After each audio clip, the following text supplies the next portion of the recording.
Luo is a patriarchal society. My father, at the time I was born, he wasn't the head of the clan. Up to last year, he was the head of the clan when he passed away. And from the time I was born, we weren't living among our people. So our Luo culture, I didn't know it as culture as such. I just knew that at home, I knew that we had family at home, and home a place called Kenya where Dani lived, grandma lived, because we visited every Easter from Uganda while we were there. And I also knew that we belonged to a people called the Luo. When I was in Uganda, I knew Luo as LWO, which is all the Nilots of living in northern Kenya, northern Uganda, eastern Uganda, and we people around the lake up to Tanzania. So I knew I belonged to a people group called the Luo. As I grew up as a child, I grew up on a campus. I grew up on a campus where my father was a student and later became, when we came from Australia, he became head of the Department of Geography, then became Dean of the Faculty of Arts. I used to hear that. It meant nothing to me. Daddy was the person who prepared breakfast, and he made some of the most amazing breakfast. My daddy ran the bath for us. So he was daddy at home. He ran the bath. He taught us one thing you learned from an early age was you put your uniform at the foot of the bed at night, and you packed your bags ready. So in the morning you went into the bath, you took a bath. We had one bath with our brothers. We didn't even know there was anything different. We all looked alike in most ways. And we had our shower. You knew you finished that in 5 minutes. Your towel was there. You put it in the right place. You put on your uniform. At 7, you're at the dining table. And we all ate together. You have to, in order to understand the role my dad played at that age, you have to understand that in 9 years, my mother had 7 children. So my mother was either nursing or pregnant. So my dad ran the show. My dad was an excellent cook. I learned how to cook from my dad. I was a very poor eater as a child, but my dad would encourage me to eat. He would spread my food out so it cools and I eat.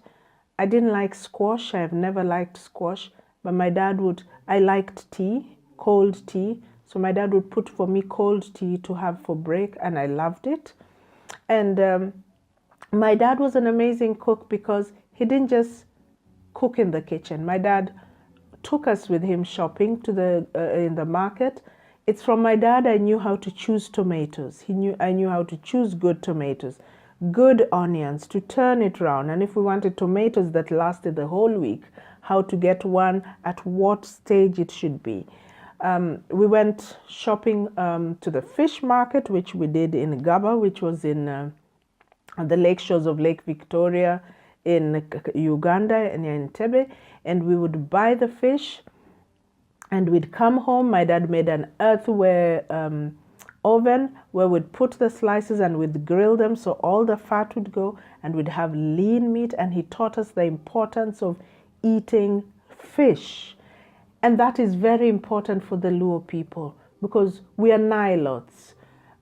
It's living along the River Nile that brought our ancestors all the way from Owinyikibul in southern Sudan, through northern Uganda, to eastern Uganda, to where we are by Lake Victoria. So my dad put our diet within the context of our history as a people. I didn't know it as that fish had omega-3, 6, and 9. All I knew was that fish was good brain food. And I knew there were many people, Nilots, who were heading departments in Makerere at that time. And there were scientists. But as a child at that time, I didn't know the link between our diet and academic acumen. So my dad cooked for us. He cooked breakfast, and then we were carpooling with other families. The other family took us to school at lunch in the morning, and then at lunchtime, Dad would pick us up. And then I just knew there was a schedule. But I didn't know the reason my dad couldn't pick us up was because he was head of geography and he was on the Senate. So they had meetings in the early morning, so he couldn't take us. I used to hear him telling Mom, today we have Senate. To a child, I didn't know what that meant. Now, as I grew up as an adult, I knew that was quite important.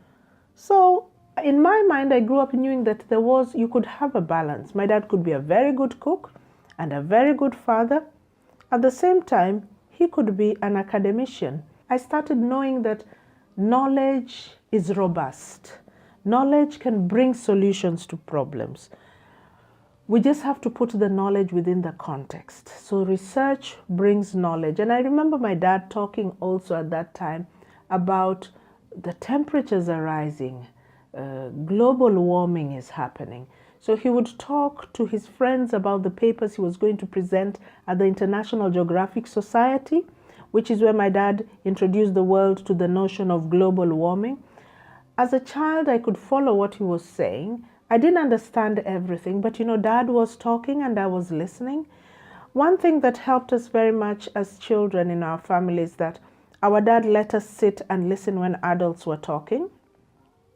So we could follow arguments and counter-arguments. We didn't understand the big words, but we knew that one person was talking, the others would listen, and then others would talk about it. And as we started learning geography at school, you started learning that they were actually debating about different issues. So why that was important for me is that I knew my dad as a balanced person. As a child, he painted for me the image of what an adult male should be. In a way, I think my dad shaped my expectations of what a man should be. He can be a professional, but he should also be able to be in touch with his family.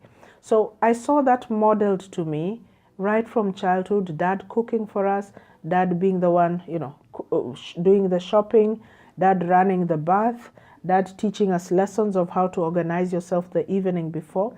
And also, once we have now sat down and we've eaten, we all watched news together. Africanus.